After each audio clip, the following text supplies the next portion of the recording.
Bona tarda. Benvinguts a aquesta sessió tan sensible i tan interessant des del nostre punt de vista com fer el balanç de la llei d'eutanàsia 2 anys després de la seva promulgació. I d'antuvi el que em volia és agrair la presència dels ponents i la moderadora, naturalment, agrair l'Ateneu Universitari Sant Pacià la seva col·laboració en l'organització d'aquesta trobada i agrair a tots vostès la seva assistència. Hem pensat com que tenim persones que haurien volgut estar presents en aquesta convocatòria i no han pogut, i per altra banda persones de la resta de l'Estat i d'altres països que voldrien seguir en diferit la trobada, hem pensat fer-ho en castellà. Així facilitem a aquestes persones l'accés, perquè també hem constatat que és un tema que, malgrat la seva importància, la seva sensibilitat, la seva delicadesa, és poc tractat. En aquest país, i això serveix tant per Catalunya com per Espanya, és el primer cop que jo sàpiga que es fa un balanç del que ha suposat la llei d'eutanàsia en el nostre país. Fa un parell d'anys, algú de vostès recordarà que ja el 2021 vàrem abordar la qüestió a nivell teòric, primer des del punt de vista conceptual, filosòfic, etc., amb el Javier de Lucas i el Francesc Torralba, després d'un punt de vista més pràctic amb la pròpia Isabel Alonso, que avui també ens acompanya, i el Xavier Gómez Batista, i va servir per reflexionar per primer cop en aquest tema, com els deia, tan rellevant. I en aquell moment recordo que per part d'algunes persones es manifestaven alguns neguits o algunes expectatives, potser neguit és excessiu, però per part d'algunes persones hi havia expectativa.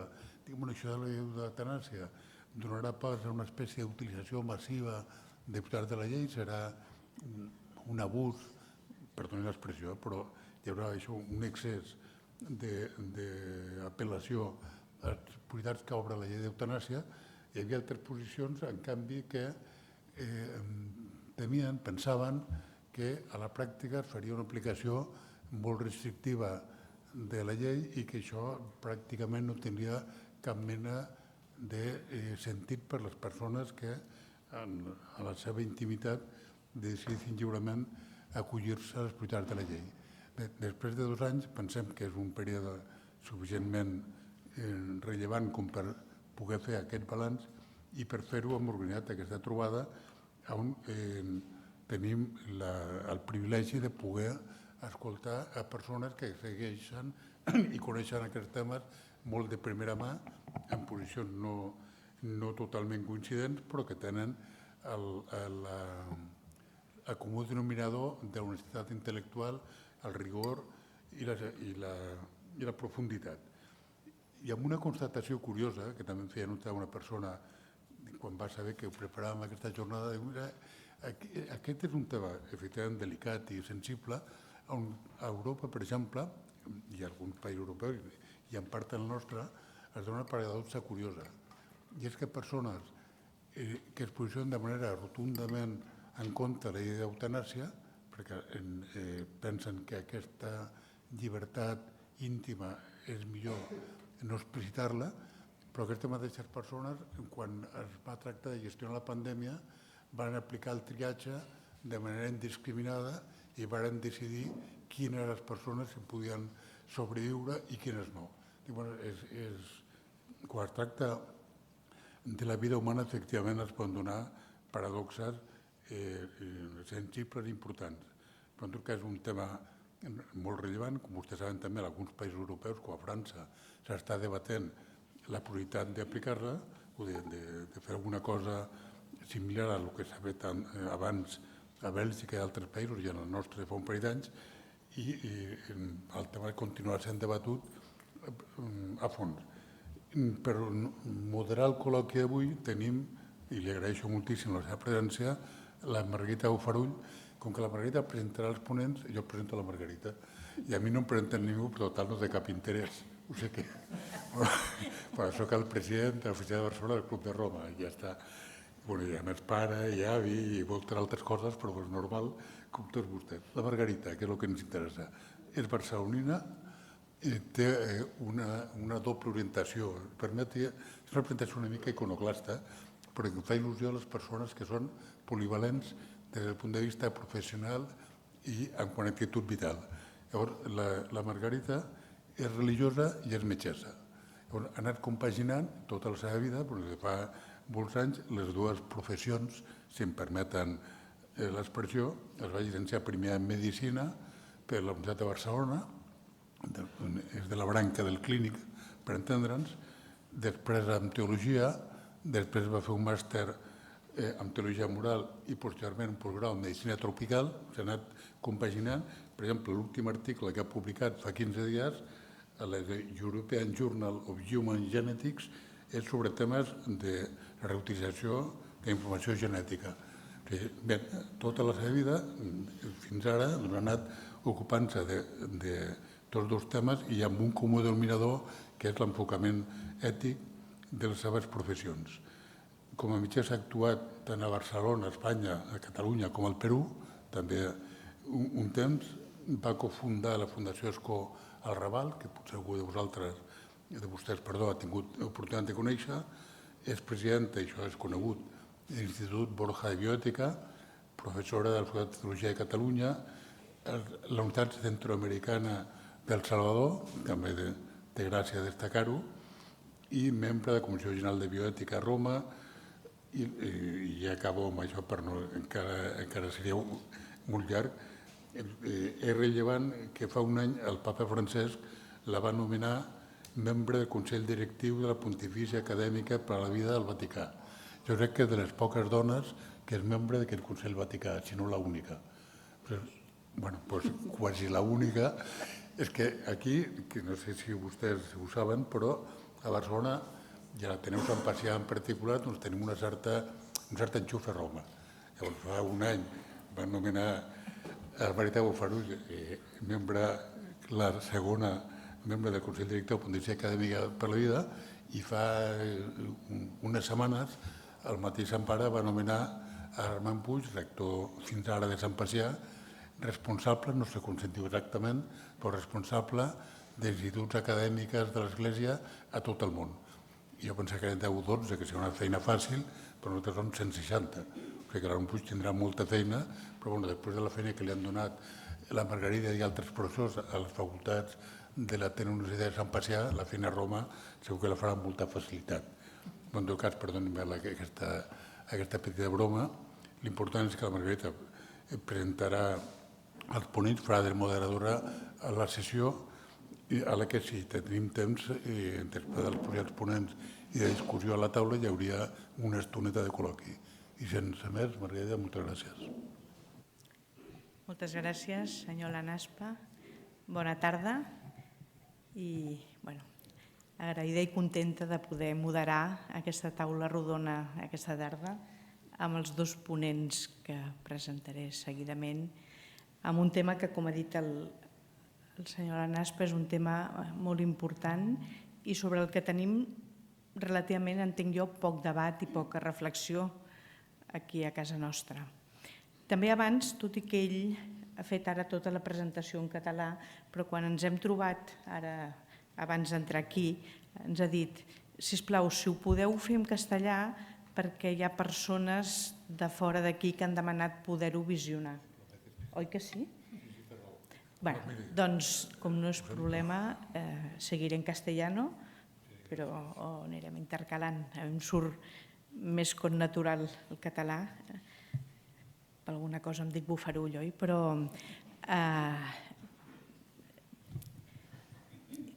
intentarem ser obedients. El 24 de marzo del año 2021 se aprobaba la Ley Orgánica de Regulación de la Eutanasia, pero no entró en vigor, como saben, hasta el día 25 de junio.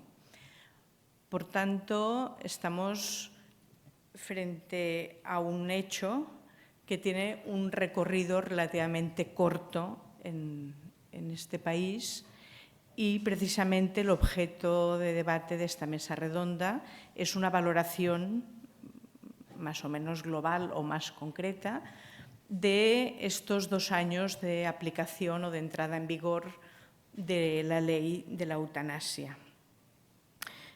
La ley, escucharán que se habla de la PRAM, de la prestación de ayuda a morir. La PRAM comprende tanto la eutanasia como el suicidio asistido. Son los 2 hechos que regula esta ley, que, como digo, es vigente desde el 25 de junio del año 2021. Es una prestación que, desde su entrada en vigor, está incluida en la cartera de servicios públicos del Sistema Nacional de Salud y, por tanto, financiada públicamente. Lo digo porque quizá hay cosas de estas que pueden dar pie también en el debate. Y es una prestación que, sobre todo, esta mañana miraba del Ministerio, dice, consiste en proporcionar los medios necesarios a la persona que manifiesta su deseo de morir de acuerdo al procedimiento y a las garantías que establece esta ley. Como digo, en 2 modalidades. La eutanasia, propiamente dicha, que es la administración de unas sustancias por parte de los profesionales sanitarios competentes a la persona que ha explicitado el deseo de morir y que ha pasado por una comisión de garantías, y para acabar con su vida, es decir, la finalidad, como saben ustedes, de la eutanasia, el objetivo deseado es la muerte, y la otra modalidad, que es el suicidio asistido, que consiste en la prescripción o suministro por parte de un profesional sanitario de una sustancia o un grupo de sustancias que la persona se autoadministra para provocarse la muerte. Esto sería el marco general. Hay una serie de requisitos. Evidentemente, quien lo solicita tiene que ser mayor de edad, tiene que ser capaz o competente. Yo ahora hago la descripción, supongo que después los ponentes incidirán un poco más en esto. Tienen que tener nacionalidad española o residencia legal en España. Se concede a personas que tienen un sufrimiento grave e incurable o un padecimiento, dicen, grave, crónico e imposibilitante y certificado por un médico responsable. Tienen que hacer esta solicitud 2 veces de manera voluntaria y por escrito, con un intermedio de 15 días entre la primera solicitud y la segunda, aunque ha habido algún caso que este tiempo se ha podido acortar por alguna circunstancia, y prestar el consentimiento informado previamente a recibir esta prestación. Simplemente, y porque, ya digo, ellos expondrán lo que significa estos 2 años de aplicación de la ley, algunos datos que también, aunque, por ejemplo, la señora Isabel Alonso me ha dicho que ella algunos de estos datos los va a proyectar, y bueno, no importa porque todo lo que se ve se retiene más que lo que solamente se escucha. Entonces yo los cito, pero después ella los va a proyectar.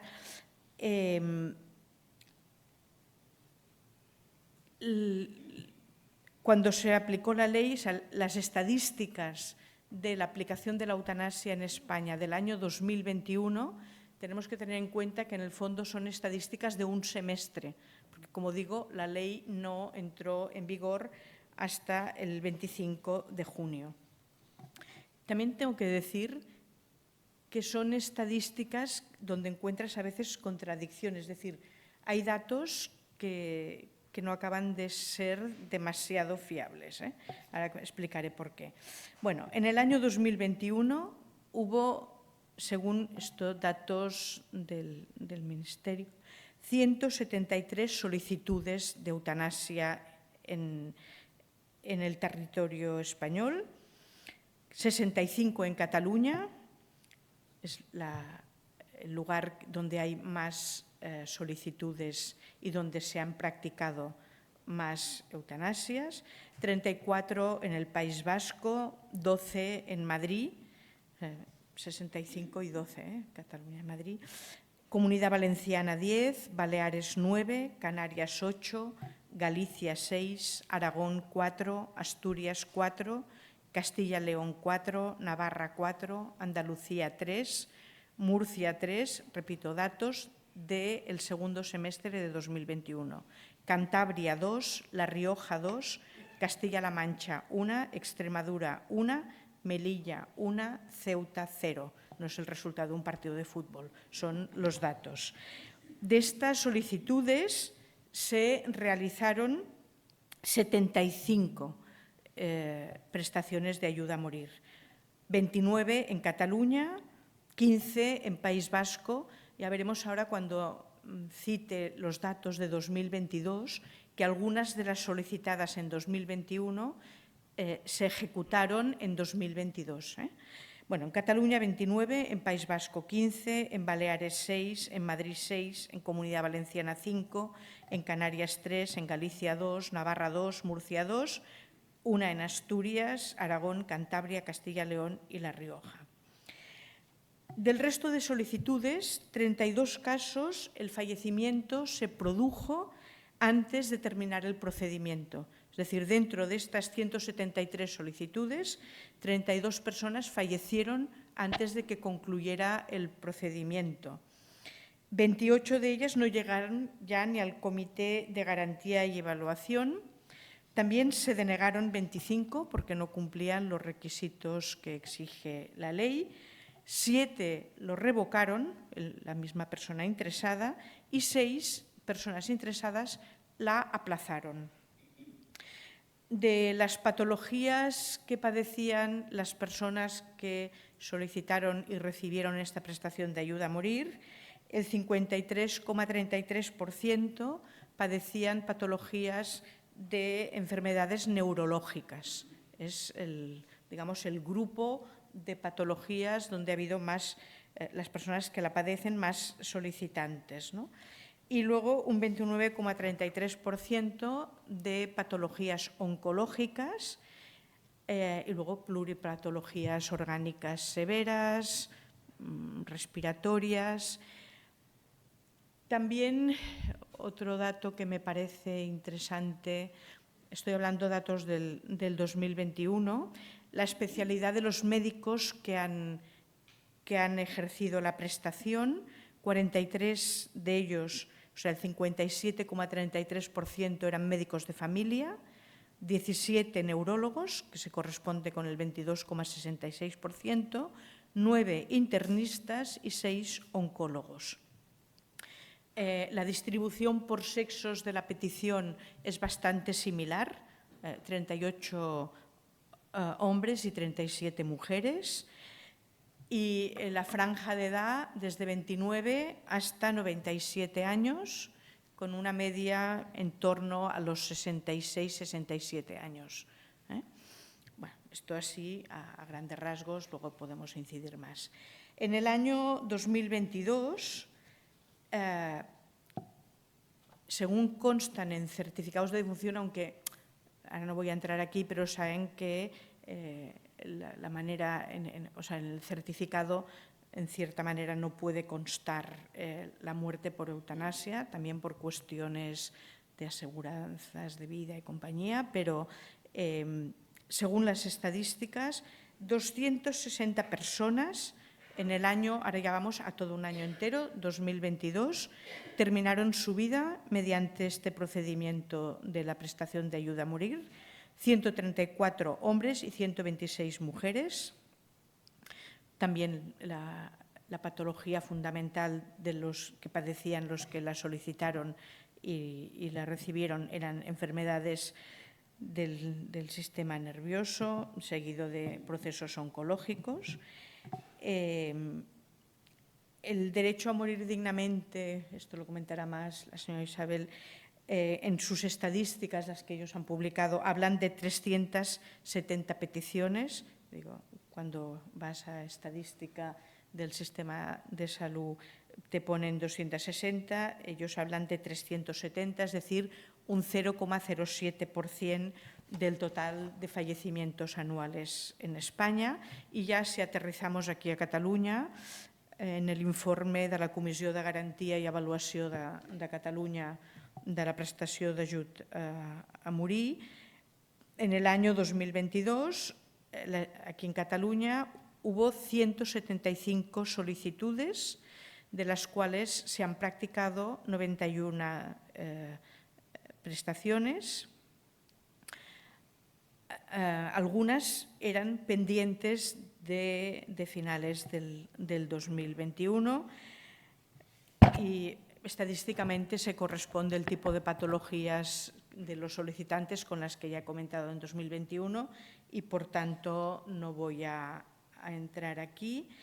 También hay que incidir en el papel que tienen el personal de enfermería, que, según consta en este informe de la Comisión de Garantías, dice que han aportado una visión integradora de la atención y la importancia de todo el equipo asistencial.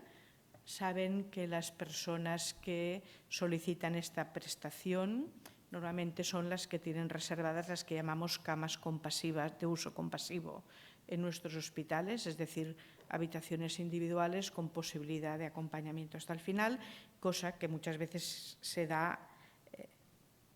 A ver, yo voy a intentar ser objetiva, pero esto sí que me parece que para mí es bastante poco equitativo, porque se da la situación de la reserva de estas camas de uso compasivo para las personas que solicitan la PRAM y en el mismo centro pues hay personas que a veces están falleciendo en unas condiciones muy poco acordes, ¿no? Bueno, esta es la realidad que tenemos, pero no voy me parece que como marco primero está bien. Entonces voy a presentar ahora a la señora Isabel Alonso Dávila, que va a disponer ella de 20 minutos para hacer una primera valoración de estos 2 años de entrada en vigor de esta ley.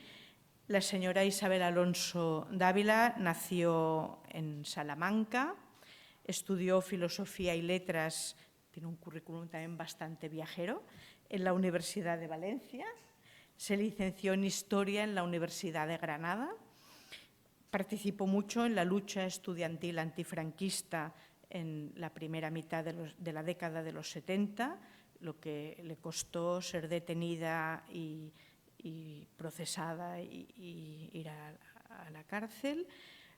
Ha participado en luchas feministas por el derecho a decidir sobre el propio cuerpo.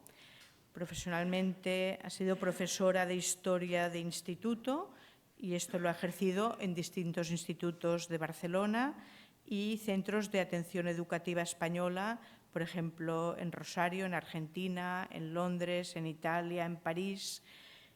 Fruto de esta actividad profesional, también participó en movimientos de renovación pedagógica, sobre todo los vinculados con la inclusión de las mujeres en la historia enseñada, ¿no?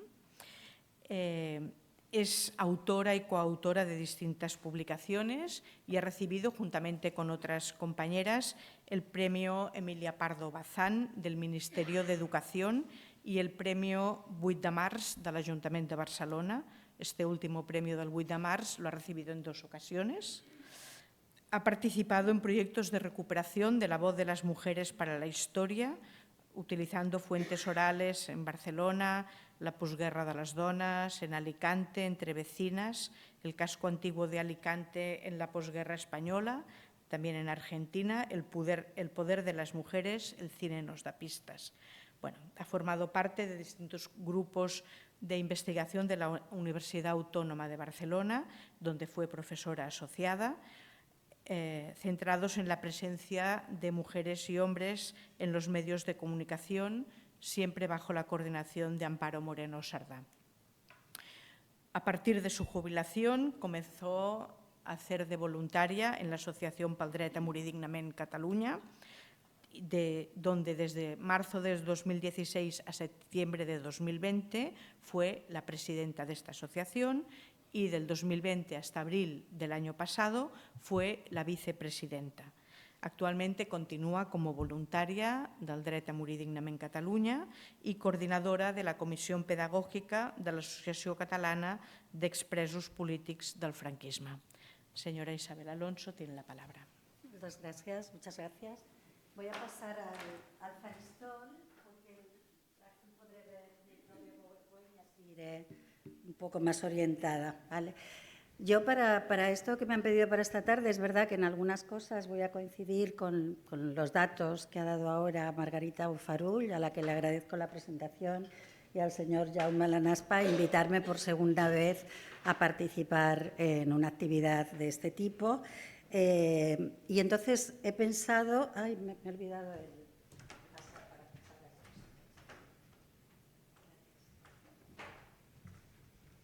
Bueno, yo había pensado para organizar la presentación, como soy de historia, siempre la cronología me ayuda. Y entonces me he hecho una cronología. En algunas cosas incidiré un poquito más porque son más novedosas, son más de ahora, de justo de septiembre, la última que voy a decir, de septiembre de este año, y en otras me detendré menos, ¿no? Pero yo creo que para hacer esta valoración pues debemos situarnos, pero esto lo paso muy rápido porque ya lo ha comentado Margarita, en el momento en que se aprueba la ley, en el 2021, el 24 de marzo, y en el momento que entra en vigor. Entre el momento que se aprueba la ley y el momento que entra en vigor se producen dos recursos de inconstitucionalidad por dos partidos que habían votado en contra. Y esto lo digo ahora porque lo voy a retomar al final con la respuesta que ha dado el Tribunal Constitucional a estos recursos de inconstitucionalidad, ¿no? El primero lo presentó Vox el 16 de junio y el segundo del año también 2021, estamos en 2021, lo presentó el Partido Popular el 24 de junio. De este año quiero resaltar ya la entrada en vigor y entonces aquí ya quiero dar un dato que me imagino que suponéis que venimos, aquí hay algunas compañeras y compañeros de la asociación que se llama Derecho a Morir Dignamente, Dret a Morir Dignament. Bueno, para nosotras esa fecha del 25 de junio fue un día de celebración por una victoria, porque habíamos conseguido, después de muchos años de lucha, en concreto desde 1984, cuando Salvador Pàniker aquí en Cataluña formó la asociación, que también tenía gente de España, no me quiero alargar con esto, pero para nosotros fue que habíamos conseguido un nuevo derecho, una nueva libertad individual y que a partir de ese día las personas que quisieran pedir ayuda para morir la obtendrían. A nuestra asociación, como os podéis imaginar, nos llegan casos muy desesperados de personas y hemos comprobado que a partir de que está en vigor la ley, estos casos no nos llegan casi, porque la ley ha dado respuesta a sus necesidades. Podría recordar a Ramón Sampedro, pero podría recordar muchísimos casos. Ángel Hernández, que ayudó a morir a su mujer, María José Carrasco, y él mismo llamó a la policía. Esta era la situación que vivíamos antes de la ley y no tiene nada que ver con la situación que vivimos ahora. Y en este momento ya quiero recordar algo con lo que terminaré. Un derecho no es una obligación. El hecho de que la eutanasia esté legalizada no quiere decir que el 100% de la población tenga que morir por eutanasia. En las cifras que nos ha dado Margarita ya hemos visto que es una opción muy minoritaria, como de hecho lo es en Bélgica, en Holanda, en Luxemburgo, en los países donde está legalizada desde el 2000, desde el 2002, desde el 2007. Y es una opción minoritaria, pero está ahí para la gente que la necesita, para la gente que tiene unas enfermedades graves, incurables, con un dolor que para ella resulta insoportable. Así que nosotros y nosotras, que habíamos luchado tanto por la ley, ese día para nosotros fue un día de alegría porque sabíamos que se disminuía el dolor de muchas personas que querían ejercer esta libertad y lo tenían que hacer. Nosotros decíamos que igual que el aborto antes, a través del exilio a Suiza, a través de la clandestinidad aquí, poniendo en riesgo a las personas que les ayudaran, o a partir de morir como ellas no querían, ¿no? Que era lo que nos pasaba también con el aborto antes de la ley del aborto. Bueno, de este año también resalto, ya estamos casi en el mismo momento, que el 28 de junio Sant Joan de Déu i els Camins, el mismo día que entró en vigor la ley, hubo un manifiesto de hospitales de órdenes religiosas diciendo que se negarían a cumplir la ley de eutanasia. Pero solo 3 días después, Sant Joan de Déu y els Camils puntualizaron y dijeron que sí cumplirían la ley. Aquí tenéis esas noticias de ese día, ¿no? Estas de TV3, els hospitals d'ordres religiosos es negan a cumplir la ley de eutanasia. El documento lo había firmado la Conferencia Española de Religiosos, la Federación... aquí. Bueno, da igual. Pasamos a la siguiente diapositiva y aquí veis esta rectificación que salió en la prensa y me interesa mucho, y esta diapositiva sí que la voy a buscar yo aquí también, esta publicación que se llama Catalunya Religió y en la que dice Sant Joan de Déu a Cataluña respetará la ley de eutanasia. Es decir, la puntualización vino muy rápidamente y aquí hay un texto que me gustaría empezar a leer, si es que yo lo puedo ver. No, creo que no lo voy a conseguir. Bueno, a ver si aquí también lo veo. Lo tengo difícil. Bueno, pero es un texto que me gusta mucho porque partiendo de una publicación de tipo religioso dicen que reconocen la diversidad de la población y que por lo tanto no van a mantener unas posturas que obliguen a todo el mundo a hacer lo que yo pienso, ¿no? Sino que tenemos una ley que legaliza un nuevo derecho. Y también lo tenéis ahí a la derecha, los hospitales y centros de Sant Joan de Déu respetarán la ley de eutanasia. Bueno, seguimos con estas fechas y no he mirado la hora, o sea que me ayudarás a controlar el tiempo. Ahora nos vamos ya al año 2022 y en el año 2022, como nos ha comentado Margarita Bofarull, salen 2 informes, bueno, salen varios informes, pero sale un informe estatal del año 2021 de la prestación de ayuda para morir y sale también el informe sobre la aplicación de la Ley Orgánica 3/2021 de regulación de la eutanasia en Cataluña. Yo, ya como has dado los datos, lo que pasa es que veis ahí que hay un enlace, es muy fácil llegar al informe completo y ver todos los datos, ¿no? Ahí, bueno, pues está el tipo de enfermedades, nos lo acaba de decir Margarita, simplemente aquí lo tenéis en forma de gráfica. Y una cosa interesante sobre el lugar de la prestación, porque el domicilio particular ha sido uno de los lugares de prestación que quizás esto no lo habíamos pensado, o sea, que la gente que toma decisiones sobre cómo morir decide si puede ser, porque, por ejemplo, en DMD, que seguimos contestando a personas que nos preguntan, por ejemplo, las personas que quieren hacer donación de órganos, que en el caso de personas asociadas a nosotros son muchísimas, o donación del cuerpo a la ciencia también, pues la donación de órganos no se puede hacer con la muerte domiciliaria, ¿no? Entonces, por ejemplo, hay personas que querrían morir en su casa, pero este punto altruista mayor de hacer donación de órganos les lleva a renunciar a ese confort. También nos ha contado que en algunos centros hospitalarios los equipos de transporte de trasplante, están haciendo unas políticas muy buenas, ayudando a que la gente pueda morir en casa, sedada, y luego se practique la eutanasia hospitalaria de cara a que se pueda hacer esta donación de órganos. Bueno, pues estos son los datos de Cataluña de los 2 años, pero ya se han dicho y además, bueno, yo creo que son fácilmente consultables y además Margarita ha incidido mucho en ello. Vale, entonces ahora quería pasar a este presente del 2023 y no sé, cuando estuve planteando cómo plantearía yo un balance del bienio, pensé que estas 2 sentencias del Tribunal Constitucional eran ideales porque han dado una respuesta a 2 recursos de anticonstitucionalidad y han dicho que la ley de eutanasia es plenamente constitucional.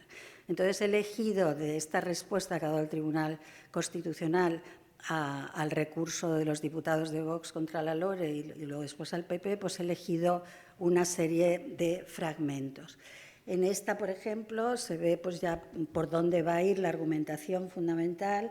Dice, el Pleno del Tribunal Constitucional avala la constitucionalidad de la ley de eutanasia, y ahora vamos ya a la parte más jurídica y también ética, porque reconoce a la persona un derecho de autodeterminación para decidir de manera libre, informada y consciente el modo y momento de morir en situaciones médicamente contrastadas de enfermedades terminales o gravemente incapacitantes.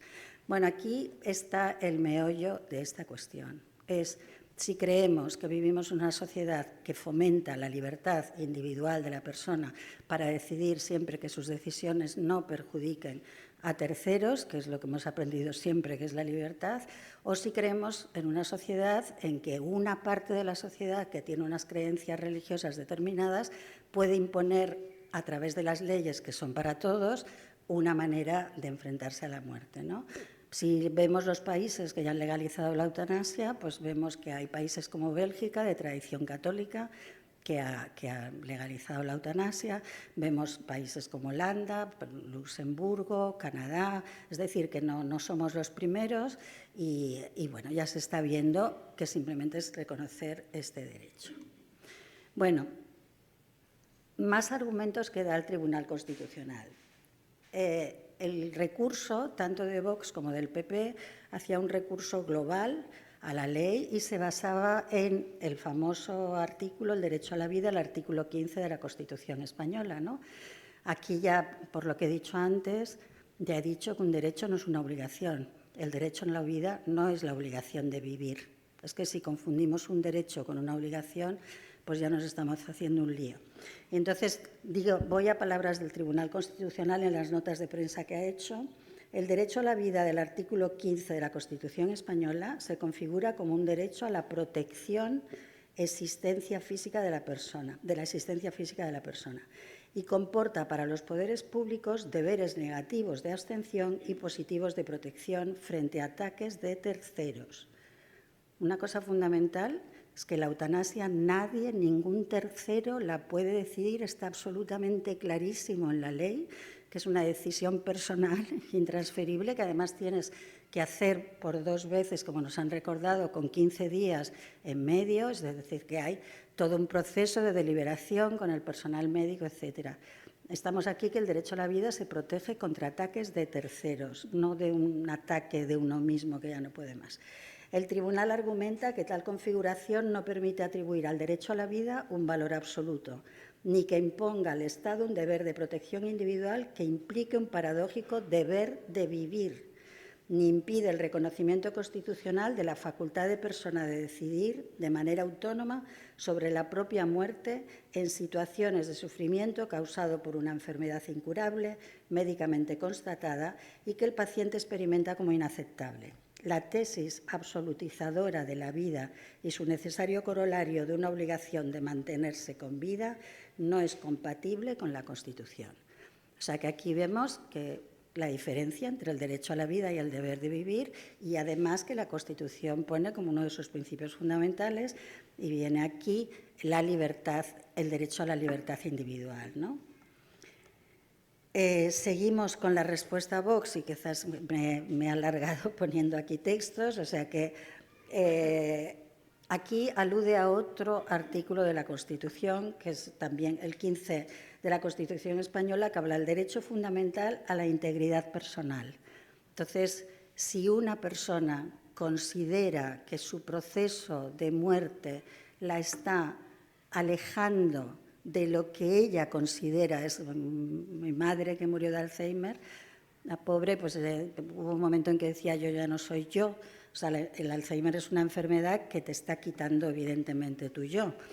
Precisamente a mí, porque me preocupa, porque lo vi en el caso de mi madre, ¿no? ¿Cuándo se me llevará Dios? Ella era una persona muy católica, solo pedía que Dios se la llevara. No estaba pidiendo, ni había ley, ni se le pasaría seguramente por la cabeza. A mí sí. Por eso estoy en derecho a morir dignamente. Entonces, ¿qué solución tiene esto? Que es quizá también en el caso de las estadísticas, en el 2021, de las personas que murieron por eutanasia, 2 lo fueron porque lo habían puesto en su documento de voluntades anticipadas, lo que se llama también instrucciones previas, testamento vital, etcétera. Entonces, ¿qué quiere decir? Que si yo no quiero llegar por una enfermedad a decir yo ya no soy yo, tengo en mi mano yo, Isabel Alonso, yo no estoy imponiendo a nadie que haga lo que yo hago, estoy diciendo yo, Isabel Alonso, en ese proceso quiero hacer uso de mi libertad y pido ayuda para que me ayuden a morir en el momento en que yo piense que ya no soy yo, que tengo un sufrimiento insoportable, que mi vida no tiene sentido por la enfermedad o por la situación de incapacidad. Me voy a ir pasando estas diapositivas, pero iros a estos documentos porque son muy interesantes. Y aquí también dice que el reconocimiento constitucional del derecho de autodeterminación en contextos eutanásicos demanda a los poderes públicos el poder de habilitar vías necesarias para posibilitar la ayuda a terceros. El Estado no puede permanecer ajeno a esta situación trágica. Por ello, podría abocar a la persona a una muerte degradante. A ver, esto quiere decir que hay muchas personas que si precisan y es legal esa ayuda a morir y no la obtienen, van a vivirse muchas, lo sabemos en DMD, muertes violentas. O sea, entonces, nosotros hemos hecho una ley para que la muerte sea lo más digna posible. Y repito, es una ley que nos da un derecho a las personas que queramos ejercerlo. Estamos respetando la libertad, las creencias de todo el mundo, pero estamos ofreciendo un derecho a personas que querían tenerlo y que no entendían por qué estaban privadas de él. Entonces, el Estado no puede permanecer ajeno a esta situación trágica, una muerte degradante, a un final indigno y doloroso de la vida según el propio juicio de la persona. Aunque si alguien decide dedicar todo su sufrimiento en el momento de la muerte a Dios, está en su derecho de hacerlo, pero no podemos obligar a que todo el mundo tome las mismas decisiones. Esta es la idea fundamental, la idea de libertad individual en una sociedad que admite las diferencias. Bueno, no es un permiso automático, ya me han avisado que me queda poco tiempo, así que voy a ir pasando. Contesta también el Tribunal Constitucional a la demanda del PP, prácticamente la respuesta es idéntica porque habían hecho las mismas cosas, pero hay una cosa interesante y novedosa de la demanda del PP, que es el tema de la objeción de conciencia. La objeción de conciencia de personas jurídicas no existe. Un hospital no puede hacer objeción de conciencia. La objeción de conciencia es un derecho individual de las personas que individualmente no quieran ejercer esta prestación. Por tanto, se ha demostrado aquí que tenían razón San Juan de Dios y los Camilos en decir, no, es que no era eso lo que queríamos decir, ¿no? Entonces, esto ha solucionado muchos temas y ya acabo. Y quería acabar con esta conclusión final, que ya la he ido anticipando. Los nuevos derechos significan mayor libertad y unas leyes no integristas, ya que respetan la diversidad de pensamiento.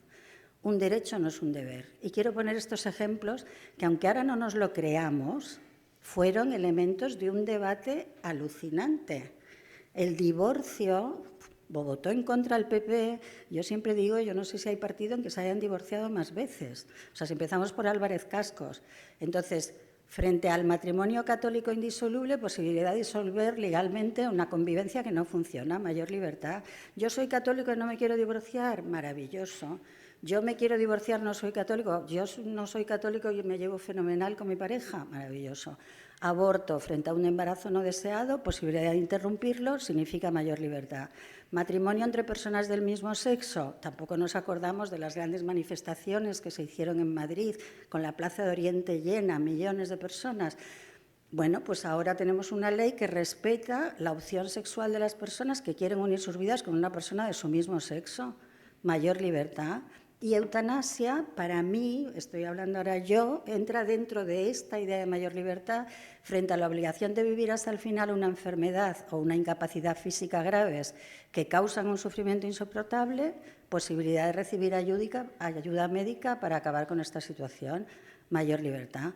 Pues eso es un mensaje de que hemos adquirido un nuevo derecho y somos más libres ahora que antes de la ley de eutanasia. Muchas gracias.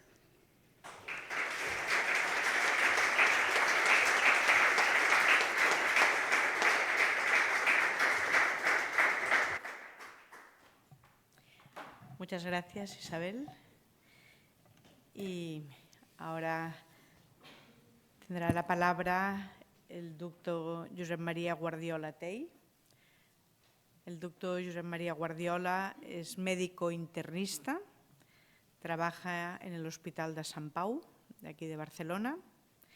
Es profesor titular de Medicina de la Universidad Internacional de Catalunya i presidente de l'Associació Catalana d'Estudis Bioètics. Su especialidad es médico especialista en medicina interna. Lleva 30 años trabajando en el Hospital de Sant Pau, con más de 80 artículos publicados y más de 200 comunicaciones en congresos. No las vamos a detallar, también es muy humilde, tampoco me las ha pasado mucho. 85 capítulos de libros. Su trabajo en el Hospital de Sant Pau es en una sala de hospitalización y su ámbito de conocimiento son las enfermedades infecciosas, el virus de la inmunodeficiencia humana y el virus de la hepatitis C. Su actividad docente está en la Universidad Autónoma de Barcelona, en la Universidad Ramon Llull, en la UCAM y en la UIC, como he dicho. En la UIC es profesor titular y coordina la asignatura de bioética del grado de medicina en esta universidad. Como he dicho, es presidente también de la Asociación Catalana de Estudis Bioètics y conferenciante en jornadas y fórums relacionados con aspectos bioéticos. Tiene la palabra el doctor Josep María Guardiola.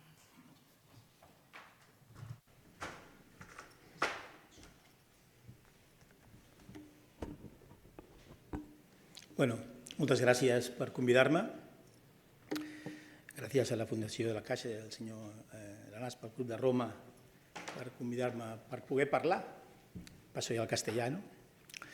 Bueno, he hecho una presentación, pero yo creo que en este debate, que es un debate muy interesante y que agradezco mucho que nos hayas invitado, porque tal como está enfocado hoy en día el principio y el final de la vida, las personas que tenemos una voz disonante, al menos en Cataluña, estamos bastante marginadas. No nos tienen muy en cuenta y por esto agradezco muchísimo pues, la invitación. Yo me dedico fundamentalmente a ver pacientes. Hoy he llegado al hospital a las 8, he pasado visita, tenemos 12 pacientes en la sala de hospitalización. Son muchos pacientes porque los lunes hemos dado muchas altas. He dado de alta a un chico que me ha costado muchísimo, se me ha roto el corazón, porque este chico era un chico que tenía de 51 años, con una cardiopatía isquémica, que se ahoga, que está con una insuficiencia cardíaca, es un indigente, es de Bangladesh, casi no habla castellano, pobret, no se entera de nada, pero se ha querido ir, ha pedido la alta voluntaria y se ha querido ir. Hemos hecho una valoración psiquiatra, una valoración por neuropsicólogo y se ha querido ir y volver a ingresar durante 4 días. Pero, en fin, esto es parte de nuestro trabajo. Yo voy, por lo tanto, trabajo en el Hospital de Sant Pablo. Si no lo conocéis, os invito a que lo vayáis a conocer porque es una maravilla de hospital. Este es el recinto antiguo y yo trabajo desde el año 93, llevo 30 años ahí. Ahora estamos en el recinto nuevo. Los pacientes están más cómodos, pero hemos perdido un poco aquel gustito de pasear por un recinto modernista, un poco como podría ser el Palau Macaya. Trabajo en varias universidades. La verdad es que me llama mucho trabajo, pero a mí el tema de la docencia siempre me ha gustado mucho, me ha atraído mucho y, por tanto, pienso que, bien, con mi granito de arena colaboro sacando muchas horas de trabajo, un poco como todos. Soy presidente de esta asociación, que es la Asociación Catalana de Estudis Bioètics. Asociación humilde, nos cuesta tener casi actualizada la página web, fundada desde el año 94 y por viejo me pidieron si podía ser el presidente, porque había gente muy capacitada, pero por viejo me dijeron, venga, a ver si quieres estar aquí delante y yo pues encantado de la vida. El objetivo de la asociación, bueno, no se ve, pero pone promoure, sensibilitzar, impulsar, promoure, etc. Desde una perspectiva personalista. El señor Lanaspa ha comentado que el enfoque de las dos ponencias podrían tener ciertas diferencias, y las tienen. Son radicalmente diferentes, pero quizá eso es lo que se trata de hacer en un debate. Además, hay un punto en común clave, fundamental, que en eso coincidimos. Probablemente el único, pero quizá el más importante. Queremos el mejor bienestar para nuestros pacientes. Queremos una muerte digna. Hay gente que a lo mejor se ha apropiado de este nombre, me parece muy bien, ciertamente, para todos. Pero ese concepto puede ser susceptible de ciertas interpretaciones, como quizá acabaremos viendo. Por lo tanto, bueno, esto es unas jornadas que hicimos el año pasado aquí, que gentilmente nos dejaron en la sala en el Palau Macay, hablando precisamente pues, sobre la eutanasia con relación al inicio de la ley hace 2 años. Hemos hablado del 24 de marzo del año 21. El 24 de marzo del año 21 yo tampoco lo celebré mucho, el tema de la ley, celebré que era mi 26 aniversario de boda. Bueno, pues esto pues sí que lo celebré. Aquí está Gala, mi mujer, escuchando y diciendo, no digas tonterías, por favor. Bueno, perdón, vamos a lo que tengo que decir, ¿no? Bien, la ley de la eutanasia es una ley que se aprobó por un consenso de partidos, en la cual, si queréis gobernar, tenéis que votar. Si queréis gobernar, tenéis que aceptar la ley de la eutanasia. Todos sabemos cómo fue. Por tanto, esta ley es fruto de un consenso, porque los números salían los números. Así funciona la democracia, son las reglas del juego que de alguna manera hemos pactado entre todos. Pero unos votos, una mayoría, justifica desde el punto de vista antropológico, desde el punto de vista filosófico, la aceptación de cualquier ley. Tenemos experiencia histórica que, desde luego, la respuesta es no. Vamos a analizar un poquito más este tema. Se tramitó en plena pandemia como una proposición de ley y no como un proyecto de ley. Por lo tanto, se desoyó, no se hizo caso del Comité de Bioética de España, que hizo un extensísimo informe de 74 páginas, os lo recomiendo porque es muy bueno, o la Organización Médica Colegial, fueron desoídos. Qué curioso, una norma que pretende aplicarse en los hospitales, a los médicos no se nos hizo ni caso. De todas maneras, estoy muy contento que hayan invitado aquí a una persona que es filósofa, porque el problema de la eutanasia no es un problema médico, no es un problema médico, es un problema filosófico, es un problema de concepción de vida, de manera de enfocar tu proyecto vital. Me gustaría erradicar la eutanasia de los hospitales. No estamos hechos los hospitales. Es decir, hay sitios que ya lo han hecho, como en Suiza, por ejemplo. No quiero ser ni radical, ni mucho menos integrista. No voy a hablar ni de religión para nada, porque aquí las creencias personales me dan igual. No he de recurrir a mis creencias personales, que las tengo, personales, para explicar, para justificar una ley que, según algunos, tiene un fundamento religioso, que no tiene un fundamento religioso. Bien, estos datos son datos de las prestaciones realizadas, ya han salido, y por lo tanto no voy a insistir en ello. Llama mucho la atención la disparidad. ¿Qué está pasando? ¿Por qué en Cataluña hay tantos? ¿Y por qué en el resto de España hay tan pocos? Lo hacemos muy bien aquí, lo hacemos muy mal aquí, lo hacen muy mal allá, lo hacen muy bien allá. ¿Qué está pasando? Pero algo está pasando. No puede ser, no tiene ningún sentido que aquí haya muchas más, pero aquí no vamos, entre comillas, a culpabilizar a nadie. Pero como mínimo es un poco curioso. Los datos son difíciles de encontrar, hay cierto secretismo y cierta ocultismo, no sé si es la palabra clara, pero bueno, hay este documento de mayo del 23 del informe anual sobre la aplicación de la ley orgánica. Este documento nosotros ya hemos visto, explica en las columnas, por ejemplo, del año 22, yo he añadido abajo un 29, que son los 29 casos en que la prestación fue rechazada. En el mundo donde priva la autonomía, en el mundo donde mi autonomía, mi autodeterminación, mi libertad se me rechaza. Quizá la ley no es tan garantista o no es tan autonomista.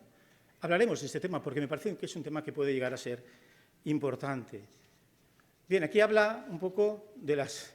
Entonces, cuando hablamos de la eutanasia, en la ley de la eutanasia explica claramente que las diferentes alternativas deben explicarse y posibilidades de actuación, incluida la de acceder a cuidados paliativos integrales comprendidos en la cartera común. Es decir, se explica que por escrito aquel paciente, esto es parte de la ley, es un corta y pega de la ley, pero volvamos al informe que os acabo de enseñar. El informe que os acabo de enseñar habla, el informe anual, hace un poco de resumen y dice: no obstante, a pesar de disponer siempre de cuidados paliativos, todas las prestaciones manifestaron que el sufrimiento que les generaba la enfermedad y su situación vital era mayor que lo que podían soportar. O sea, da la impresión que se les ofreció, pero los cuidados paliativos no cubrían. Es un poco llamativo que en las 175 prestaciones ni una cubrieran los cuidados paliativos. Como mínimo, llamativo, pero es que lo que es más llamativo es lo siguiente. En los 55 personas entre el año 21 y 22, en las cuales se les denegaba, se dice, no, perdón, estas son las personas que llegaron tarde, que fallecieron antes, que por algún motivo, y dice, las personas sufrieron un deterioro rápido de sus enfermedades, no siempre previsible en el momento de la solicitud, motivo por el cual no se pudo finalizar el proceso. Sin embargo, en todos los casos se intensificaron las medidas de acompañamiento, confort y control sintomático, sedación paliativa. ¡Qué curioso! En todos estos sí que se pudo aplicar. No me acaba de cuadrar. ¿Por qué en unos sí y en otros no? ¿Qué pasa con los cuidados paliativos? Cuando nos interesan, nos apoyamos en ellos, y cuando no nos interesan, ninguno tenía expectativa de cuidados paliativos. Yo creo que esto es un planteamiento muy importante. Como mínimo, me llama la atención. Hay otra frase, la he borrado, la tengo aquí, pero la he borrado. Bueno, pues entonces no la digo. La frase era, sí, la digo. El incremento de las posibilidades terapéuticas en el informe, oncológicas y la tendencia a mantener los tratamientos en fases muy avanzadas de la enfermedad puede ser una de las causas de alto índice de muerte previa a la finalización del proceso PRAME en enfermos de cáncer. No se entiende nada, bueno, quizás soy yo que lo he entendido mal. Bien, hemos hablado un poco de números, pero ciertamente aquí no hemos venido a hablar de números. Como dice el título, hablamos balance del bienio y habla de conferencia y debate. Conferencia y debate. Hemos hablado, nos han enseñado aquí algunos detalles del Tribunal Constitucional, unas sentencias recientes contra dos impugnaciones de partidos políticos, diametralmente opuestas a sentencias previas del propio Tribunal Constitucional, que probablemente pueda haber cierto componente partidista, pero yo esto tampoco ahora mismo lo puedo definir. Recientemente el Consejo danés de Ética se opone a la legalización de la eutanasia. Esto es de la semana pasada, me llegó ayer la noticia y pensé, ¿y cómo lo justifican? Dice, una ley que define una serie de grupos que pueden tener acceso a la eutanasia puede incluir también personas que no consideren su vida terrible. Sin embargo, se les está diciendo que son dignos de morir y pueden sentirse incómodos o presionados a considerar la eutanasia. La presión social que pueden padecer algunas de las personas no es un tema baladí, es algo que hay que tener muy en cuenta, porque la posibilidad de utilizar esta prestación puede conllevar la facilidad para llevar a cabo más eutanasias, lo que siempre se ha llamado la pendiente resbaladiza, que hay personas que la niegan, pero son los mismos practicantes de la eutanasia, por ejemplo en Holanda y en Bélgica, que están a favor de esa pendiente resbaladiza que hace que cada vez haya más pacientes a los cuales se les aplique la eutanasia. No así en Dinamarca, donde ha sido de momento, ahí sí que se consultó con el Comité de Ética, aquí no se consultó, ahí sí que se ha consultado, probablemente es un país más avanzado desde el punto democrático que nosotros. La eutanasia, la definición, intervención deliberada para poner fin a la vida de un paciente sin perspectiva de cura. Otra definición es muerte sin sufrimiento físico. Una intervención deliberada. En el mundo animal se llama sacrificar a un animal. Cuando se habla de pena de muerte, se habla de ejecución de un reo. Nosotros, cuando vamos a poner fin a la vida de un paciente, ¿de qué estamos hablando? ¿De qué estamos hablando? ¿Qué dice la ley? La ley habla de recibir la ayuda necesaria para morir, ayuda médica para morir, prestación de ayuda para morir, que es acción de prestar servicio, una ayuda, etcétera. Es estupendo. Es exactamente lo que yo llevo haciendo durante 30 años en mi hospital. Ayuda a la gente a morir. Ayuda médica para morir. Prestación de ayuda para morir. Pero si lo llevo haciendo 30 años, trabajo muy de cerca con la muerte, porque estoy en una sala de hospitalización con gente muy mayor. Y he tenido que poner muchas sedaciones paliativas a lo largo de mi vida, paliativas terminales. Os aseguro que nunca se me ha pasado por la cabeza eliminar, matar a nadie. Nunca. Pero, ¿por qué la ley continuamente habla de ayudas, prestaciones, y no me explica exactamente? Porque el problema, ¿cuál es? A mí no me interesa, con perdón, matar a nadie, pero las cosas por su nombre. No me interesa para nada, porque soy médico, y el médico está para dar vida o para ayudar. Y si hace falta, vamos a sedar a esa persona porque esa persona está sufriendo. 5 minutos, anda que no me largaré. Bueno, pero la pregunta sería, ¿realmente la eutanasia mata? ¿Sería esa una pregunta para poderlo hacer? Esa prestación a morir, ¿qué es lo que está significando? Los conceptos claros que salen en la ley, pues serían la administración directa al paciente de una sustancia, y en la segunda, donde más claramente se habla de una manera que ésta se la pueda autoadministrar para causar su propia muerte. La sustancia, señores, la sustancia es un fármaco 10 veces por encima de sus valores terapéuticos. No está en ficha técnica, pero son 10 veces por encima de sus valores terapéuticos. Ojo, no es un acto médico, porque no tengo que tener en cuenta las interacciones, no tengo que tener en cuenta los efectos secundarios, no tengo que tener en cuenta las posibles alergias. ¿Para qué? Por lo tanto, no es un tema baladí, es decir, es un tema muy importante que a veces yo creo que llegamos a frivolizar porque pensamos que eso realmente es un derecho. Claro que es un derecho a tener una muerte sin dolor. Claro que es un derecho a tener una muerte sin sufrimiento. Pero ¿cuál es el camino? ¿Cuál es el camino? ¿La sustancia 10 veces mayor? ¿Tener que sacar una ley donde más de 40 veces se dice ayuda a morir, ayuda a morir, ayuda a morir? ¿Qué es lo que he hecho yo durante 40 años? Durante 30 años. Y con perdón, nunca, jamás he practicado una eutanasia, ni lo voy a hacer. Bueno, la ley, ya he explicado la ley, los mismos autores de la ley, es un procedimiento muy farragoso, donde se pasan 3 comités. Hay sitios donde se pasan más, hay sitios donde se pasan menos, hay gente que dice que, claro, esto no es autonomía, porque la autonomía sería realmente, oiga, no me haga usted pasar una comisión de garantías.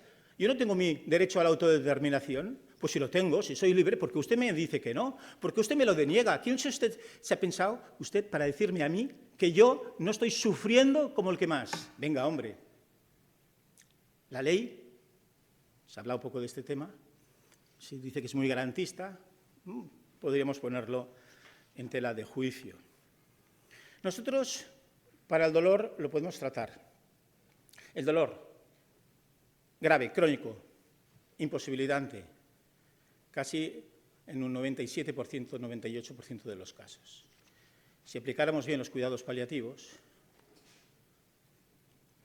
tengo que ir un poco rápido porque me he calculado mal el tiempo, qué mal. La sedación paliativa es lo que hacemos. Es lo que hago yo, y me honro de hacerlo, porque con esto estoy ayudando de verdad, no matando a nadie, porque soy médico.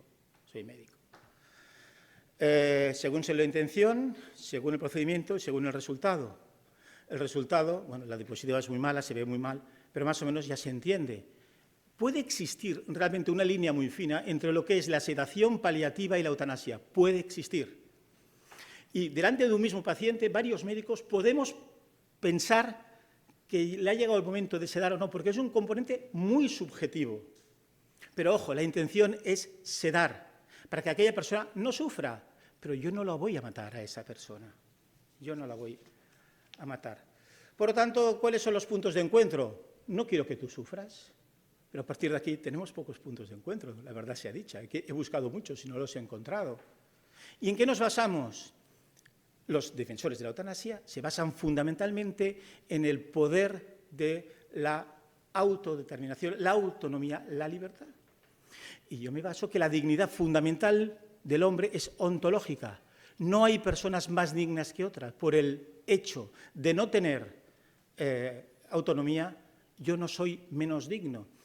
Por el hecho de estar en una silla de ruedas, por el hecho de tener una enfermedad incapacitante, no tienes menos dignidad. La dignidad es un valor ontológico. Es fundamental tener en cuenta esto, porque si la dignidad es subjetiva, ancha es Castilla. Aquí cada uno puede hacer lo que le dé la gana. Por lo tanto, la línea roja es que la dignidad es ontológica. La dignidad la tienen todas las personas. Desde el momento de la concepción, 100.000 abortos este año, 100.000 niños asesinados.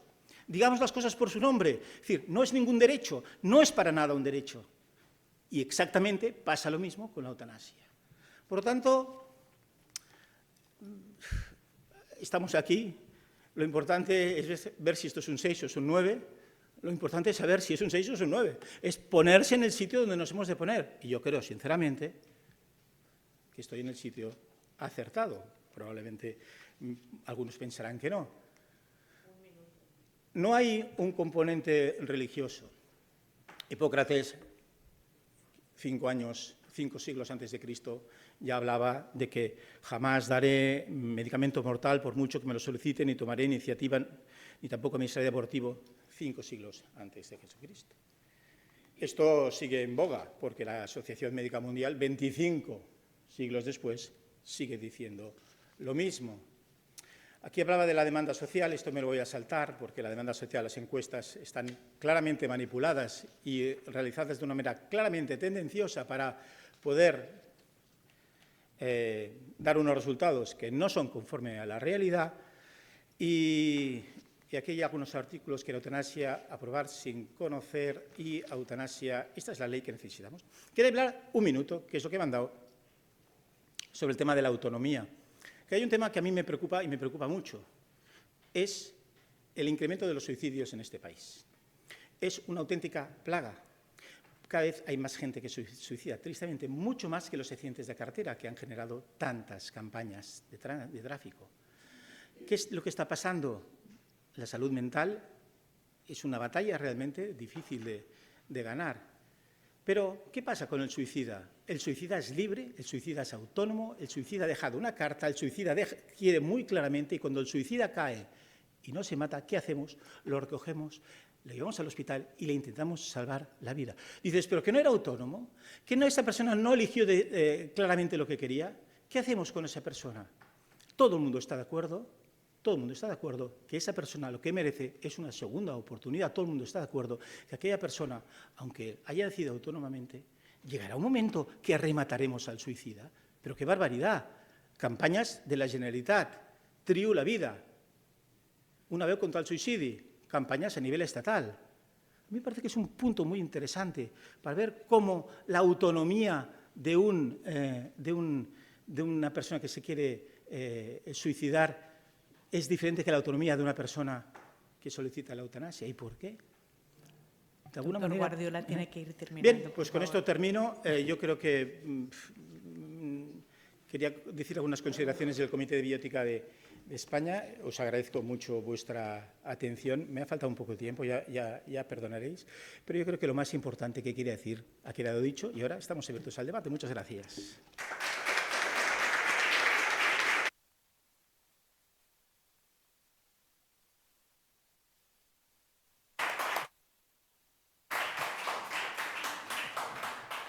Muchas gracias, doctor Guardiola. Ya siento el papel siempre incómodo de la moderadora de estar al acecho del tiempo. Ahora daremos paso al turno de preguntas, pero quiero comenzar yo con una pregunta para los dos ponentes, y es que en este balance de los 2 años de la aplicación de la ley, la pregunta es cómo perciben que la ley ha incidido en la atención en final de vida, si es que ha incidido de alguna manera en final de vida en las personas, si hay, además de la posibilidad de pedir esta prestación, si, por ejemplo, ha incidido en más recursos para cuidados paliativos también con la alternativa, o un despliegue más efectivo de la ley de la dependencia, o nos hemos limitado a la posibilidad de esta prestación, pero no incide en la visión de conjunto. No sé, un poco esta valoración. También tengo otra pregunta para después, pero no quiero abusar de ser la moderadora. La otra pregunta, que quizá no dará tiempo, la dejaré para el final, si queda tiempo bien y si no, es sobre el tema de la eutanasia psiquiátrica, pero esta la dejo. De momento me gustaría que me contestaran, si puede ser con brevedad, para dar más posibilidad a los demás.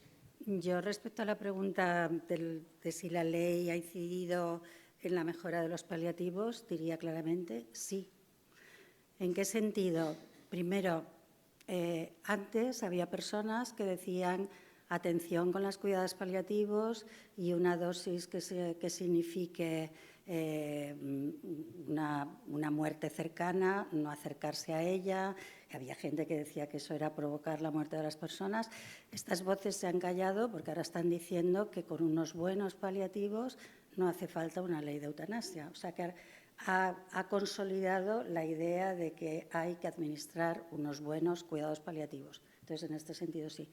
Y en otro sentido, la ley obliga, cuando una persona demanda la eutanasia, tenga con el médico al que se lo ha pedido unas conversaciones. Y en esas conversaciones obliga a la ley a que se le informe a la persona que ha solicitado la eutanasia de otras alternativas y, entre otras, la de cuidados paliativos. Y obliga, si opta por esta opción, a cuidados paliativos.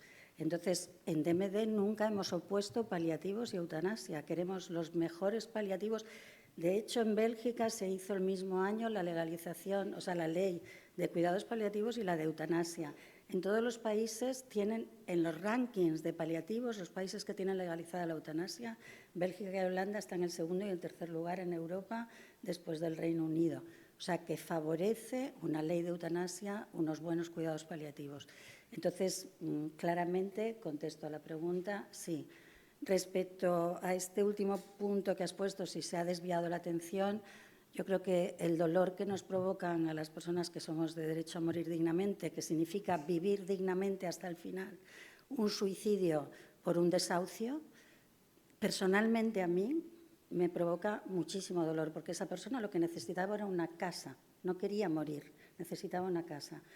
A mí se me parte el corazón cada vez que vemos muertos en el Mediterráneo de gente joven que no quiere morir, que no está enferma y que se mueren en el Mediterráneo. Por no decir, ahora que estamos con Israel y Palestina, que estamos con la guerra de Ucrania, ¿cómo podemos tener sociedades que mandemos a los jóvenes de nuestra sociedad que no quieren morir a matarse entre ellos? O sea, que estar por la eutanasia significa, no es sacrificio de animales, es a demanda de la persona. Por eso es ayuda para morir. La persona pide ser ayudada para morir a través de la eutanasia. Muchas personas pedirán ser ayudadas para morir a través de los paliativos. Está pautado a través de la historia clínica. Pero la eutanasia exige un doble petición, etcétera. Están pidiendo ayuda para morir. Entonces, claramente sí, y nos conmueven y nos alucinan, y muchos por eso estamos en otras asociaciones, muertes ligadas a condiciones socioeconómicas o a dejarles morir porque se tienen que matar para ver quién gana esta guerra. Esos son los absurdos de la humanidad. Tú que te quieres morir y que no puedes más, no te vamos a dejar. Pero tú que no te quieres morir, eres joven y tienes toda la vida por delante, vete ahí a matarte. Así que claramente sí. Gracias. Ahora le voy a dar la palabra al doctor Guardiola, pero a mí ahora escuchándote me venía a la cabeza que desde primero de carrera en la Facultad de Medicina siempre nos decían que debemos ir a los tratamientos etiológicos, no a los sintomáticos, ¿no? Por ejemplo, cuando has dicho las personas que se suicidan por un desahucio, lo que necesitan es un piso, no la muerte, ¿no? Y quizá estamos en sociedades donde vamos poco a las causas y nos quedamos mucho en los síntomas. Pero bueno, doctor Guardiola. Yo la experiencia que tengo fundamentalmente es que, como trabajo en un hospital donde ingresa mucha gente mayor y son contactos con familias y gente que les da miedo que en un contexto proeutanásico, probablemente estén equivocados, se cede con demasiada prontitud a sus familiares. Y hay miedo. Llamadas de gente conocidos que están en otros hospitales. Esto me ha pasado, antes no me pasaba, y es un poco curioso, probablemente no está justificado. Pero a veces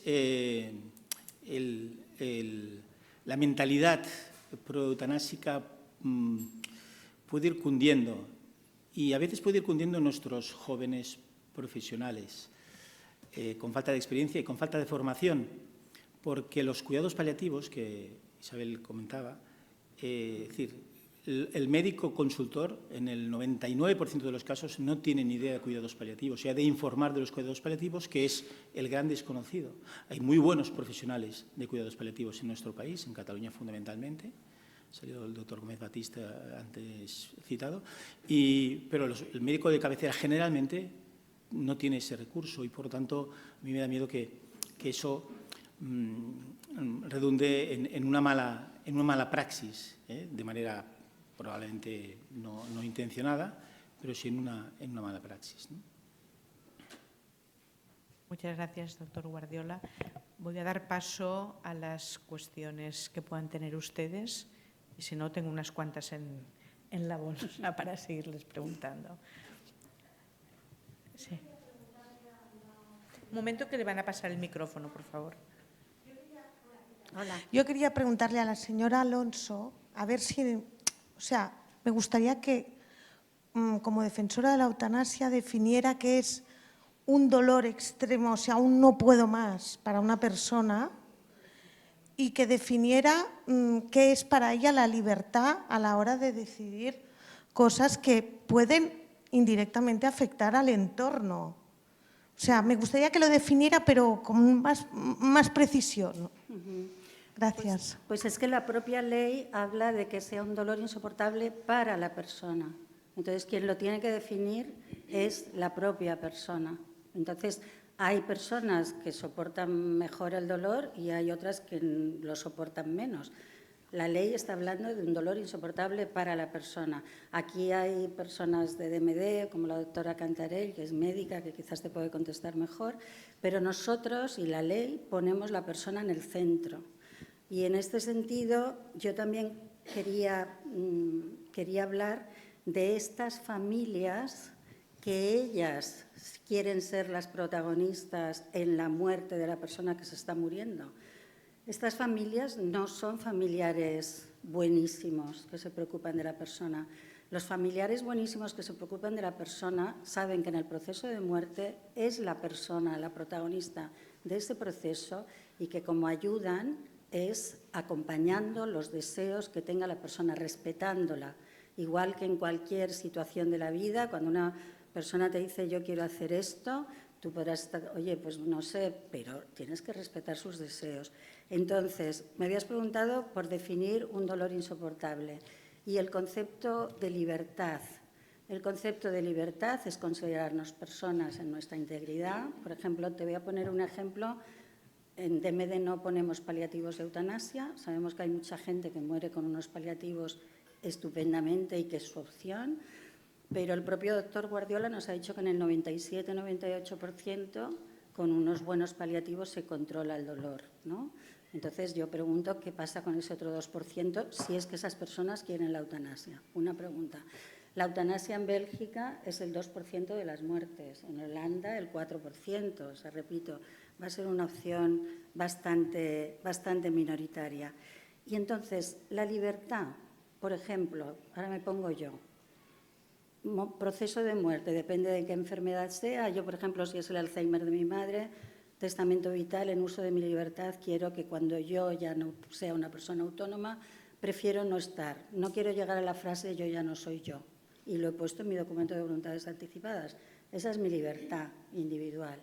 Y si es otro tipo de enfermedad y se me da la opción paliativos y eutanasia, pues yo, que no soy médica, pero que he asistido a muchas conversaciones de este tipo, un médico de paliativos de Granollers una vez contó que un enfermero, no de su equipo, pues estaba con una ELA y dijo yo quiero la eutanasia y la eutanasia no era legal en ese momento.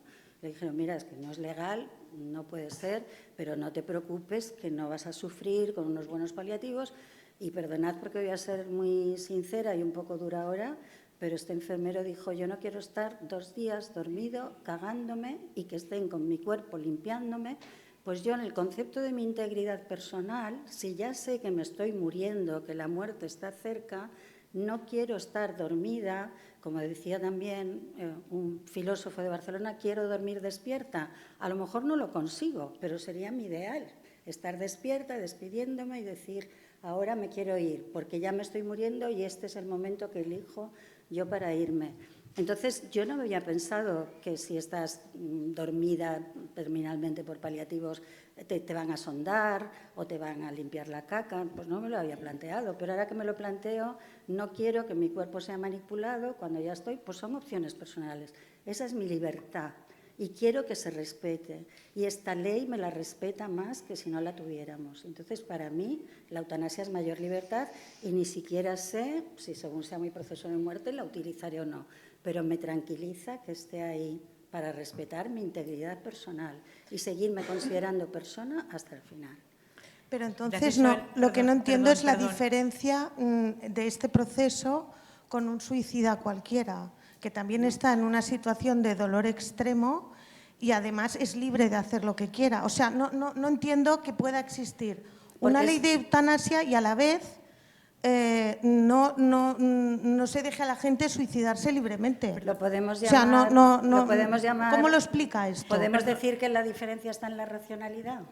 O A sea, ver. que yo racionalmente estoy tomando unas decisiones que suponemos que el suicida las puede tomar impulsivamente en un momento malo. Pues yo, de todas maneras, el suicidio no está penado por la ley. O sea, si no lo consigue, le vamos a cuidar y si no, no le vamos a castigar ni a él y su familia. En Roma se penalizaba el suicidio y se castigaba económicamente a la familia. O sea que ves que vamos avanzando. Pero Perdón porque me toca el papel ingrato de moderar. Racionalidad. Me gustaría dar un poco más la palabra. Hay una palabra primera pedida. Esta senyora tenia... És que com no us... primer vostè, després esta senyora, després usted y vostè. Lo que voy a pedir, por favor, son respuestas cortas porque nos quedan 5 minutos para todos. Gracias. Ya sé que es un debate que exigiría, vamos, una semana como mínimo de debate, que es verdad que falta debate en la sociedad sobre este tema y esta es la muestra. Gracias. Endavant. Hablo desde la experiencia hace 13 años paliativos con mi padre y hace 3 semanas con un tío la eutanasia. ¿Vale? Muchas gracias. O sea, a Isabel su discurso ya lo conocía. El tuyo me ha gustado porque me ha hecho reflexionar. Yo creo que la cosa es el cuándo. ¿Sí? En nuestro tío el proceso es lento. Estaba convencido que no iba a llegar el permiso a tiempo. Y nos había pedido ayudarme a buscar cómo me voy a suicidar, pero que vosotros no. También afecta a la familia muchísimo, el que tu tío quiera eso. Y la segunda cosa, acompañado. El suicida muere solo. El de la eutanasia muere acompañado. Pero él decidió el cuándo. ¿Sí? Lastimosamente, entramos en la estadística de que murieron antes. Teníamos día y hora, martes a las 3. Y para la familia era un proceso de acompañamiento y se nos murió antes. ¿Puede formular la pregunta si tiene alguna? ¿No? El Gracias. cuándo, yo creo que lo importante es el cuándo. Lo decide él. En paliativos... Yo le agradezco el comentario y a estos pacientes que están muy al final y que no han llegado a tiempo en esa situación, me da la impresión que estos pacientes son más tributarios de una sedación terminal cuando lo necesiten que propiamente de una ley de eutanasia. Por lo tanto, pero en fin, no conozco a fondo el caso y tampoco te puedo contestar, pero gracias. No sé si es correcto porque yo eran unas puntualizaciones, pero las voy a hacer muy breves. Contestando, yo tengo un documento de voluntades anticipadas y para mí sufrimiento, porque sí que es muy personal, es si yo no tengo una capacidad para expresarme, llega un momento que yo no conozco a nadie, no conozco a mi marido, no conozco a nadie, me tienen que poner una sonda nasogástrica, me cambian el pañal. Si llega ese momento, para mí eso es un sufrimiento y lo he dejado dicho. Otra cosa, el suicidio, antes el suicidio sí que, bueno, no se podía enterrar a una persona en terreno santo, ¿no? Porque sí que estaba penalizado, ahora no. El suicida muere mal y solo, se ahorca, se toma un veneno. Otra cosa es que sí que hay puntos de encuentro, porque los paliativos todos estamos de acuerdo que queremos los mejores. Claro que los queremos, estamos de acuerdo, pero yo también quiero una ley de eutanasia. Y con respecto a los planteamientos del doctor, estoy de acuerdo, porque usted es objetor de conciencia, como yo en su momento me mostré objetora de conciencia con respecto al aborto. Soy matrona. Por cuestión de tiempo... Sí, vale, pero yo quería que estuviera la ley. se limitaran a la pregunta a quién se la dirigen. Es que nos ya... Por bueno, eso, que como nos quedan 3 minutos, bueno, pues, yo agradecería preguntas a los ponentes, vale. si es posible. Lo que pasa es que como quedaban tantas ideas así en el aire, quiero decir, puede haber una ley y al mismo tiempo objetar. Ahora, un momento que le pasan el micrófono. Yo quería saber, quizás no lo he entendido bien, los cuidados paliativos, por la experiencia que he vivido, me parece como más lento el proceso y la eutanasia es una cosa que la puedes conseguir en un momento, evitando todos estos trastornos que usted hablaba que no eran agradables, por decirlo así. O sea que los cuidados paliativos, como si fuera un proceso que te van dando ¿cómo se llama? Me calla la sedación. No, la sedación o lo que sea, muy lentamente hasta que mueres. Doctor Guardiola, imagino que la pregunta es para él, ¿no? Y si lo otro es una cosa que puedes permitirte... Estoy completamente de acuerdo. La eutanasia es cuestión de 10 minutos. Se pone una primera dosis, una segunda dosis y una tercera dosis, aunque el documento dice que si, aunque pienses que ya ha fallecido con la segunda dosis, ponle la tercera, no vaya a ser. Eso son 10 minutos. Y los cuidados paliativos es un proceso probablemente más largo. En eso le doy toda la razón del mundo, es así. Gracias. Mi pregunta tiene relación con el concepto de dignidad personal, porque me ha sorprendido enormemente en su discurso esa utilización del concepto de dignidad, porque resulta que es manifiestamente inconstitucional, contrario al artículo 10 de nuestra Constitución, que reconoce la dignidad personal junto al libre desarrollo de la personalidad. Y el Tribunal Constitucional ha expuesto en estas dos sentencias perfectamente y en otras anteriores ese concepto de dignidad que no puede ser separado del de libertad personal. Y eso no es una cosa, digamos, partidista, como usted ha insinuado del Tribunal Constitucional. Es un deber del Tribunal reconocerlo así, porque estamos dentro del Consejo de Europa. Y el Tribunal Europeo de Derechos Humanos ha dado la interpretación del derecho a la vida privada, que es el artículo 8 del Convenio Europeo de Derechos Humanos. Y ese derecho a la vida privada, ha dicho el Tribunal, por ejemplo, entre muchas otras, pero en la sentencia Mortier contra Bélgica de 4 de octubre de 2022, que yo le recomiendo leer, ha dicho que ese derecho a la vida privada es un derecho que otorga a cada persona un ámbito de autonomía, una esfera de libertad personal en la que nadie puede decidir por la propia persona. Gracias. Por favor, limítese. No, yo le quería preguntar, entonces, ¿usted sostiene un concepto de dignidad contrario a la Constitución, contrario al Convenio Europeo de Derechos Humanos, contrario a la libertad personal? Bueno, esto es una interpretación que usted hace, que yo le agradezco mucho la pregunta. En cualquier caso, el mensaje es que no hay vidas que no merezcan ser vividas, que no hay dignidades de primera y de segunda calidad. Digan lo que digan los tribunales constitucionales que van cambiando. Es decir, todas las vidas tienen la misma dignidad por ser persona. Tengan una enfermedad, tengan mayor autonomía o tengan más inteligencia, más recursos, menos recursos, todos exactamente iguales. Nadie puede otorgarse el ser más que otro. Y en eso fundamento antropológicamente el sentido de que no podemos disponer de la vida de las personas por motivos accidentales. Lo más importante es la sustancia, es la dignidad de la persona en cuanto persona. Probablemente no estaremos de acuerdo. Bueno, por cuestión de tiempo, ahora pasaré la palabra al señor Jaume Lanaspa, que dará por concluido el acto, hará las conclusiones. Yo quiero agradecer también a los dos ponentes, Isabel Alonso y José María Guardiola, por sus intervenciones y a ustedes también por las intervenciones que ponen de manifiesto que necesitamos mucho más debate y mucha más reflexión sobre este tema. Senyor Jaume Lanaspa, pot... Muchas gracias.